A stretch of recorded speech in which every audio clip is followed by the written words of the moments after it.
Hey guys, Youngblood with you, and today I wanted to talk about the newly flight-ready Khartu Xi'an Scout. Now, like we did with the Saber, I feel it's important to remind everybody that this ship is in its first iteration, and we're likely going to see a lot of different changes made to it as we get new PTU releases. Also, most of the footage that you're going to be seeing is from Vanduul Swarm, primarily because there haven't been a lot of players to fight in the universe, and I haven't really been able to connect to any Spectrum matches yet, so we're going to have to use what we have. That being said, there's absolutely going to be follow-up videos on this, like we did with the Saber, as soon as we get more changes and once I get more playtime with it. But now that we got that all out of the way, let's go ahead and get some first impressions from actually flying the ship. Now, purely speaking of animations and the overall view of the ship, it's really cool.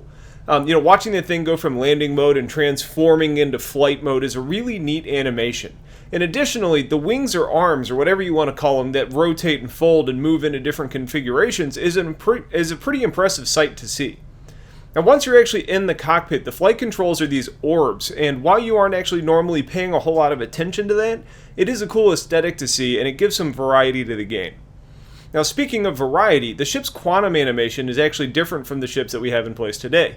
Now, I'm assuming this is based on the alien quantum technology, but instead of that cloudy kind of streak that we have on the human ships, it almost looks like you're flying through some form of electrical storm, and it's actually quite beautiful.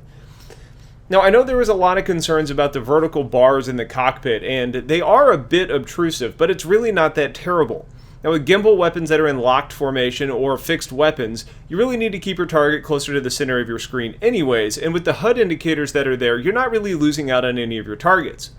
The bigger concern is when you're flying with obstacles, then things are getting a little bit more dicey since they're harder to track.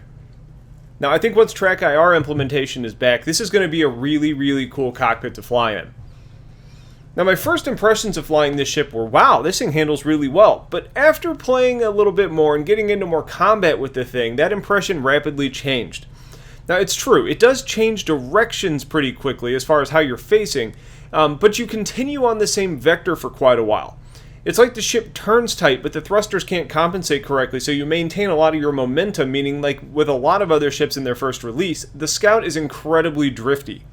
Now, you can utilize your afterburners to help combat that a little bit, but there were times in Vanduul Swarm where I was just continually drifting in one direction, and even when applying thrusters, boost, and trying to change my facing, it still resulted in several unintentional collisions.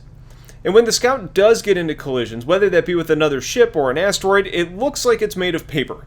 I haven't survived touching anything else to this point, which is a few hours of flight time. The four-phase shield seems to hold up fairly well against most weapons, but they're hardly robust either. Now, getting into a fight with Crusader security, their disruption cannons on the wings of those Avengers seem to almost immediately disable your shields with one volley. Now, other weapons seem to do a bit less damage, so we're going to call the shields okay at best. Similarly, the weaponry on the ship is adequate at best. You have two M5A lasers, and that's it. You don't have missiles, you don't have other guns, and the countermeasures seem to be bugged, at least for me at the moment. The M5As are actually pretty stout little weapons, but they have an average rate of fire, meaning that you really have to be very accurate with your shots to do sustained damage. Now, outside of the fact that my aim is pretty bad when I'm first learning how to fly a new ship, the drift that I already mentioned means that landing shots becomes even more challenging because your ship isn't moving in the way that you would expect it to. Now, I think I'm going to have to reevaluate the weaponry once the ship is flying as intended. Now, currently, the ship is moving at 220 meters per second in SCM, 325 meters per second in Afterburner, and 620 at cruise, which puts it right in line with the Hornet, which is hardly what we were sold when this ship was released. Now, the fact that it matches the Hornet so perfectly makes me feel pretty confidently that these are really just placeholder variables in place till they can get around to changing the other flight mechanics and get a little bit more time developing the ship in the flight-ready standpoint. Now, where it stands today, it's one of the slower ships out there, which makes the drift issues even a little bit more bizarre. Now, I think the number I heard initially that they planned on having it was getting it up to about racer speeds at 270 meters per second in cruise, but we're going to need to see how that gets implemented. Now, I can't help but feel that they're having some of the same control issues because of the complicated main thrusters on this ship like we had with the Cutlass. And the reason that I say that is because it has some of the very same flight symptoms that the Cutlass did, and occasionally the wings seem to be moving in ways that you wouldn't necessarily expect them to. So where it stands today, we have a very cool ship with a very nice cockpit and some great new animations, but it has poor speed, maneuverability, and durability, and questionable weaponry. With that being said, for a first iteration, I think the ship is in a pretty good place and it's ready to be adapted as the next PTU drops. And I would expect we get some significant improvements when that happens. Basically, an increase to the speed and maneuvering makes the weaponry and durability much more tolerable, so I think that needs to be their current focus, and it probably is what they're working on.